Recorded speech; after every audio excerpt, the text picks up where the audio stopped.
Hello guys and welcome to another video. I'm National Master Rac1 and I'll be playing here a 10-minute game on chess.com explaining my move. So this is the Scandinavian defense and we are playing this very odd looking move. It's not the main line and this very odd looking move, I will explain it in a few minutes. Okay, I will explain it, and this very odd move. So what are you doing, Rafa? I don't understand what is going on.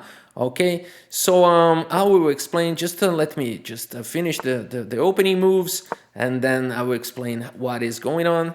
And let's just set up the pieces here, and I will go back and explain. Okay, guys. So just because we don't want to lose too much time on the opening, and that's why I'm playing kind of fast, a little bit in the beginning.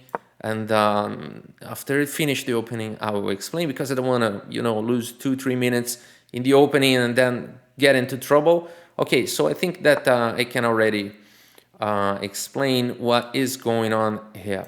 Okay, let's just go back. So let's wait for his move and then I'll go back and explain everything. All right, here we are. So this is the Scandinavian defense. And the best thing you can do here is just capturing, because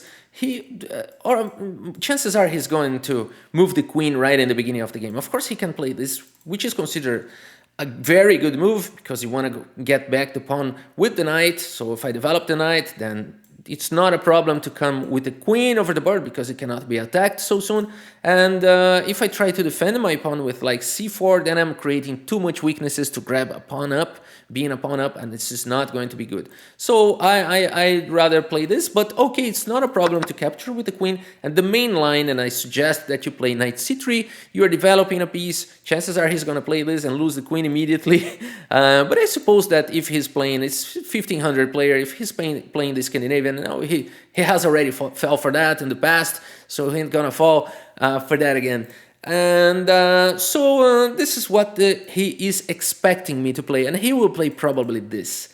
And he knows what he's doing. The Scandinavian is kind of dangerous for the ones who know what they're doing. That's why I play this move a4, just to get him out of comfort zone. Okay, so he doesn't know what's going on. So this move, why I played h3, because he's threatening bishop to g4 and starting a very strong pressure here, like he can double my pawns and immediately crush my position. So h3, very important here. And after he plays this move, then I can play. Most people here play this, so threatening to check and get this pawn. So if he plays this, then I immediately have to play this because I attack the queen and I do not allow him to check me here. So that's why because he didn't play this, that's why I play a5 here. And now I'm threatening a6. That's the reason why I play this, because then we're going to create so many weaknesses on black's position, on the queen side. So he stopped at this pawn, which is the correct thing to do, and not grabbing the pawn here. He cannot be greedy, because then, I'll continue here. I'll play with the pawn down, but here his pieces are really misplaced. So that's why we continue here, attacking the queen, and now it's just a matter of developing pieces. We pass the bishop, we develop the bishops, and bring the rook, and the game goes on. Okay, so now I made this almost 3 minutes explanation about the opening, so let's focus on the game because we don't want to lose much more time here. And what is going on, and most times he's gonna, he will try to win the pawn, and probably that's what he's gonna do. And another possibility here is to think about some possible sacrifices, but because his rook is here, probably not that good idea. So I don't know, should I go back here to counter this with, most probably I should go back here and then just maneuver the knight, or I can just maneuver the knight immediately, which I think is the best way to go, because now I can defend it with this, and also c3, d4 is possible. Yes, I think this was a good move. Now he's got so much time. I will need to play fast now because I was explaining the opening, and it took some time to do it. So okay, let's do it. So we defended right on time. We defended our pawn. And now he lost the tempo by playing this and this, and I lost the tempo by playing this and that. Okay, so now with the knight, I guess. No, I'll be giving him that square. I'll take with the queen. pushing the pawn. Not allowing knight f4. Very smart. But now how about this? I do like it. Going after the bishop. He can push the pawn again, right? Because this queen is undefended. So maybe I should play this first. Pushes the pawn, we do some exchanges. Okay, maybe we should do this first and then. So not allowing the pawn push, so now we are controlling this square with so many. Of course he can push it right now, right? No, my queen is defended. It won't be when I go away with the knight, so I need to prepare this move. So in order to play this, I need to be very careful. Maybe I need to play this first, but I would not be. Okay, he saw what is going on. Very smart move. Very smart move. I can put the knight on f5, but I can also play b4, b5. I can also play c4, b4, c3, b4, which I don't like. I can do many things. I can double the rooks. But decoying the defense of the f7 pawn is nice. So maybe I should do this. And even consider sacrificing. But first I will do this. I'm so disturbed by the fact that the queen is like only defended by the knight, and the knight is going to jump away, and that will be undefended. So that's why I brought the rook. So the pawn is still guarded. So I really wanted to get rid of the knight. So maybe I should play bishop to b3 and bishop a4. I do like this idea of getting rid of the knight and putting a lot of pressure here. Well, I do like it a lot, actually. Oh, that's why he already played this. Wow. Okay, I'm getting rid of my weak pawn. Okay, so now I don't have that anymore. Okay, let's just go after the bishop. That was very smart, a5, actually. Wow. This guy plays very good chess. Should we double rooks? This knight is entering here. But he will not go any further. He will go no further. I'm gonna play this. Rook e3, preparing double the rooks.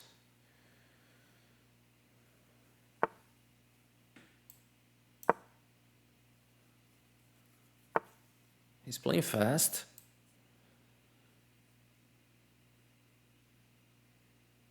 Now my queen is undefended. That's the problem always with this. So maybe I gotta play it like this first. But then the knight is coming, so I'm gonna play this. And this pawn is very protected, and I'm gonna play this.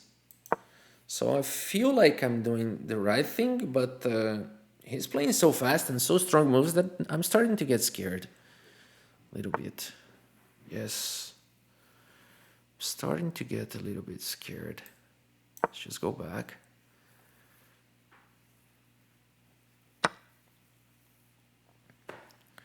Yeah, it's simply over. It's simply over. I'm going to resign it here and then we start another game, but there is something odd about this game. There's something very odd. Let's get the report. And okay, not so odd. I played bad here probably. Wow, he played like at 2200. And yeah, that's a little bit unusual. That's a little bit unusual for such a 1500 player to play like that. Very, very unusual.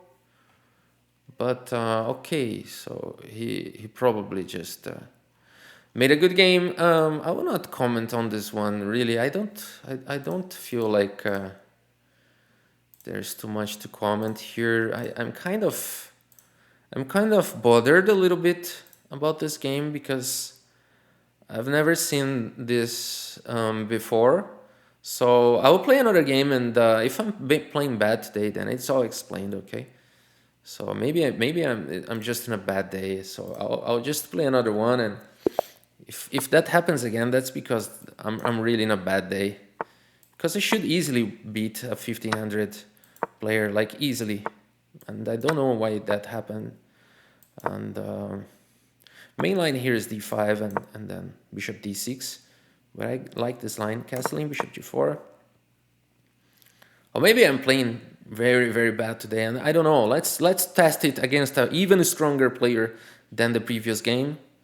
And yeah, if I don't win easily, then that's because I'm probably in a bad day, and that can happen in chess, you know. But I'm a little bit disturbed about the last game.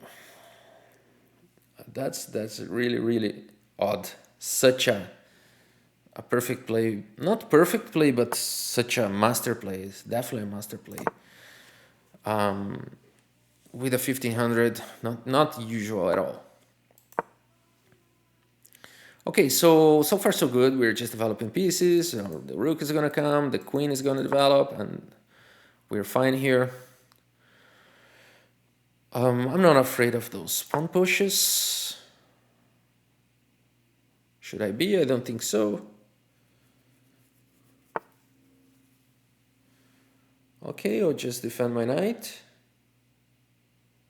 So we are kind of poisoning this pawn because this pawn is unprotected.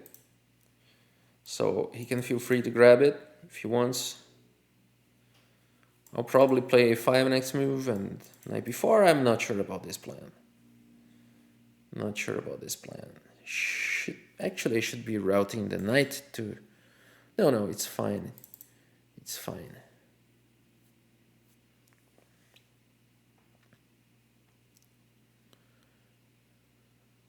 Yeah, it's fine this way. He cannot... He can grab the pawn, but he will not be in a good position, I think. And yeah. Guess we're doing good here. We're doing great here. This knight is tied up on the defense of this. This bishop is unguarded. Good to know. And yeah, this move is smart a little bit. I think I will disregard the attacks on the queen side and just not allow this, because then the bishop now would be hanging. So we are not allowing c5 right now. Unless there's something I'm not seeing. But I think that he just hung a piece. And that's what usually happens with a 1500 player. They're very good, but at some point some blunder can happen and then we're winning. So this is the usual stuff against 1500 players, 1600 players. And I don't understand. I spent less than 30 seconds here. And that's the difference of my usually that's how I play against 1500. All right, so the safe here is to do that. The safe here is to do that. But I can also consider another move here. Let's see. Yeah, I think this one is super safe. There's no way he can... Yeah, I'm defending like everything right now. Of course, he can try to do something like this, but I think we're in time to defend. I don't know. Well, at this point, we're a piece up for a pawn. At this point, we're a piece up for a pawn. I think I will play rook b8 next move and get rid of the queen, which is annoying me a little bit. So, yeah. He has some attacking chances here, but let's get some... I wanted to get rid of this attack on my knight, so that's why I'm removing my knight right now, but then I should be protecting here first, but my knight isn't protected. That's the annoying part here. So maybe queen e6 here is smart, because now everything is protected. I'm still threatening there. Well, why not this? Allowing him to capture, and then I don't know. Then we get the queen. Now only move. Now this. Now the queen has nowhere to go, but he can make a discovered attack. I think this line is good. Let's go for this. I think this is finishing line. I think this is finishing the game. Unless I'm not seeing something, unless I'm really playing bad today, which I can be happening, but I still don't know. Okay, he made a good defense here. And so now we pretty much want to exchange pieces. So I'm simply getting my queen out of the way of the rook, trying to exchange pieces because we're a piece up with a very strong knight, attacking the pawn and also going for d3 square. This knight here is pinned, and this one is tied on the defense of this other one. Of course, he can get rid of both by playing g4, but then he's creating more weaknesses, and there's not a problem. My bishop can go back and even reinforce the light squares. So, yeah, position's good. So the position is very good. Luigi.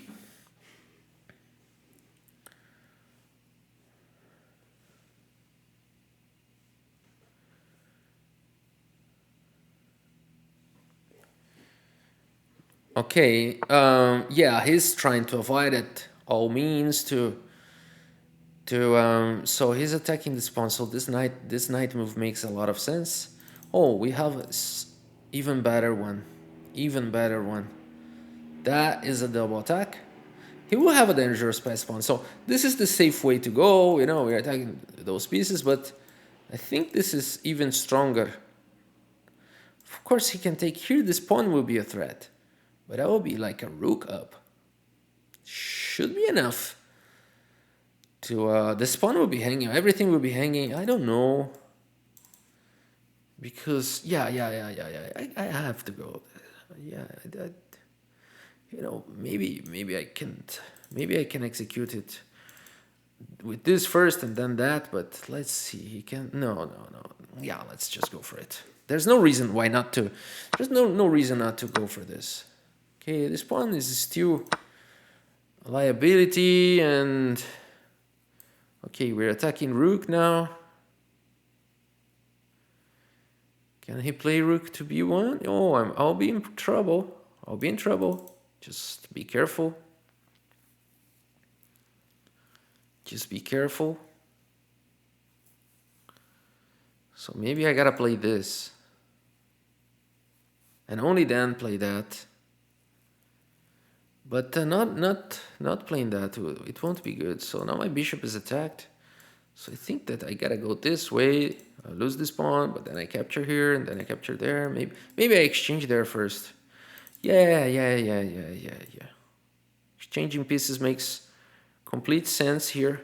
Complete sense. We're exchanging this piece, then we're exchanging this piece. Now he cannot play that idea anymore, but I'm exchanging this piece first, because I want to exchange everything. Yeah, this makes a lot of sense. Attacking those two pieces. Of course, this is hanging, but I'm going after those pawns, and this should be enough to win. Okay, so I feel like I'm playing not so bad today. So maybe I just played very bad the last game. Okay, he blundered the queen, so the game is over. Let's see the report. And that's how usually a 1500 player plays. Plays very well, has a good understanding of openings and so on, but some tactical mistakes occur, and he's not always finding the best moves and the strongest moves in the position. So probably here I made a good accuracy, like 90%, which is very good. And he made also a very good one. But after his mistakes, then the game was over. So this is usually how smooth is for me to beat 15, 16, 17, 1800 players. So that's why I thought very odd what happened in the first game. But you know, that can happen in chess. That can happen. It was just odd. But here he blundered the piece, and we go back. So happy to have found those ideas. Also a good move here. We exchanging the queen. So I think the ideas are fine. 95 was also possible first, so we were not in a rush. So exchanging pieces, and yeah, that's very instructive. Even though if he, you know, played something like this move, I would play this, and I would capture here, and I feel like I'm good here. Yes, the engine approves this idea. If I want, I can even sacrifice on this pawn, but I think I don't have to, because I would be so strong here, you know. I can attack this pawn, I can attack this pawn, so this is a double attack, and it's all over. Even though if he pushes here, I can, you know, continue the attack or even capture the pawn if I want. Both pawns are hanging now, right? You know, he can try to defend, but I think it's everything hanging now. Yeah, bishop takes and simply rook here, right? Should be winning immediately. Yes, we just capture here and it's game over. We got rid of those pawns. We are rook up, and yeah, that's it. Okay, guys, that's it for today. A very bad game and a very normal one. And I don't know what happened. I really don't know. But it doesn't matter. Chess is like this. And I just hope you have enjoyed this video and the games. And maybe, hopefully, we got some lessons about those games. Thank you so much for watching and see you next time.